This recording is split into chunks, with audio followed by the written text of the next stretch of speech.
Time-restricted feeding, TRF, is one of the things I get asked most about. If I were to give my opinion succinctly, it's the following. The potential health benefits are so inconsistent and/or tiny or non-existent, and the potential impact on one's social life is so large, for example not eating anything after 3 p.m, lol. I wouldn't recommend it. Now here's the long version.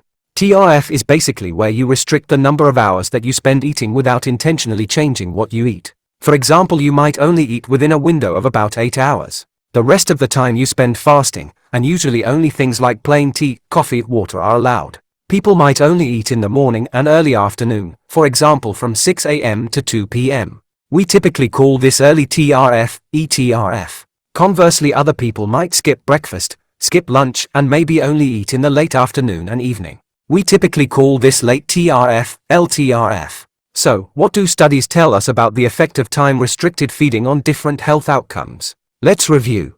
Weight management. A number of studies have examined the effect of time-restricted feeding, whether early or late, on weight loss. In general, the results from these studies are pretty unexciting. In this study, people who limited the eating window to 4 hours a day got a weight loss of 3% after 8 weeks. Like wow, that's a lot of sacrifice for a really limited weight loss. For comparison, a total meal replacement diet gets till a 10% weight loss in 8 weeks. And there's this one and this one where a TRF diet did not cause greater weight loss than eating throughout the day. And a meta-analysis which pooled studies using TRF of over 8 weeks found no superiority of TRF over a regular energy-restricted diet. And as far as we can tell in studies where people do lose weight via TRF, it is simply due to people eating less. This isn't really a surprise, given that if we have less time to eat, we consume fewer calories. Now, there will never be one perfect diet which helps everyone meet their weight loss goals, and in most dietary studies there are people who do succeed in losing lots of weight even if the average weight loss is unimpressive. So if people try TRF and find it helps them lose weight, great. Blood pressure. There does not seem to be any or much effective time-restricted feeding on blood pressure unless the diet also causes weight loss. Note, read the article, not the abstract. The abstract does not seem to reflect their text in the article or the tables. Here is an excellent review article that looks at the observational and controlled trial evidence for the effect of meal timing etc. on cardiometabolic risk factors including blood pressure. And note studies which show worsening of blood pressure with lTRF. So if blood pressure is your goal, there are much better ways to do it, e.g. weight loss via any diet, physical activity, a whole plant-based diet, replacing refined carbohydrate with protein or healthy fat, and of course the DASH diet. Glucose concentrations. We see the same fairly unexciting story with glucose. Some studies show reductions in glucose or HbA1c, average glucose concentration over about 3 months, with TRF, and some don't, also here. If there is a weight-independent effect, it seems to be with eTRF only. Interestingly, it might be the case that it's mostly just fasting glucose which is reduced on eTRF, e.g. here, and maybe here. In terms of the magnitude of effect, the reduction in nighttime glucose is tilde 7 mg dl, 0.4 millimoles per liter, on eTRF from 8 a.m. to 2 p.m. and about the same reduction, guessing from the graph, on eTRF from 10 a.m. to 5 p.m. and eTRF 8 a.m. to 4 p.m. So not a meaningless reduction, but pretty disappointing given the sacrifices you need to make not to eat after 5 p.m. or 2 p.m.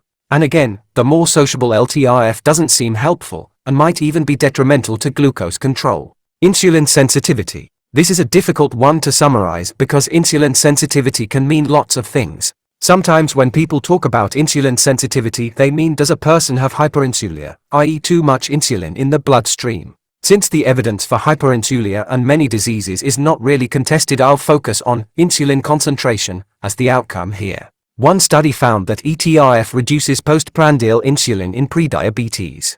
In this study the effect was clinically relevant, for example reduction of peak insulin after a meal of about 50 ml here. For context, peak insulin response to an oral glucose tolerance test reaches about 130-160 ml in prediabetes, and goes down to about 40-50 ml in normal glucose tolerance. Conversely, eTRF did not have a clinically relevant effect in healthy individuals.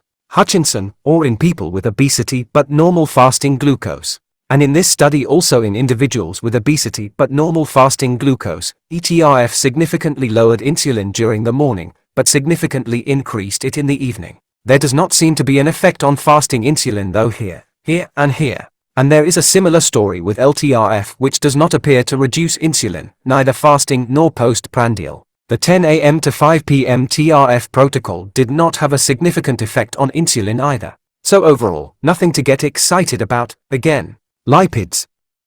eTRF does not appear to lower total cholesterol or LDL cholesterol, Sutton, or here, and a few studies show small increases. And lTRF sometimes causes no change in cholesterol but has also been shown to increase both, and here.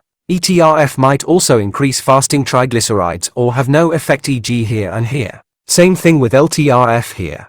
This study found a significant reduction in fasting triglycerides in eTRF compared to lTRF, but is eTRF better than regular meal times? The rest of the literature suggests not. So again, to claim any improvements in classical lipid risk markers, you really need to clutch at straws. Bottom line. Right now, there's nothing exciting to see here in terms of clinical utility. It's actually kind of amazing how utterly unimpressive the outcomes are from these studies, especially given the sacrifice, IMO, it would take to follow eTRF. I'm aware that some scientists are interested in the role of TRF for things like longevity and cancer. These are not areas I have any expertise in, so I can't provide any insight. However, I will emphasize that, hopefully you can see from the above, the data really do not match the hype you see about TRF and cardiometabolic outcomes. So remain cautious about what you read on TRF and other health matters too. Thanks for reading Dr. Guess's blog. Subscribe for free to receive new posts and support my work. Subscribe.